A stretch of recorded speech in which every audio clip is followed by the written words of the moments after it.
Hey guys, welcome back. Today we're gonna talking about FileLiteral and how we can choose a file just inside our source code.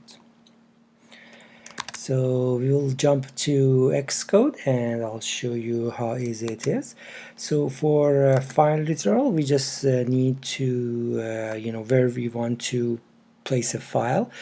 We just need to type $ file and then literal and then parenthesis. As soon as you do this, then and type s, you will have actually source code. It's a function for that. You will have this sign, and when you double click here, you will have files you can choose. And so these files, and or you can choose other to go and browse for more files available.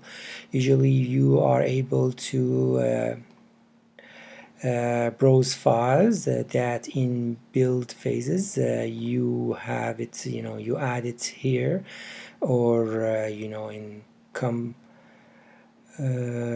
compile sources you have it here, so it's available in your build phases.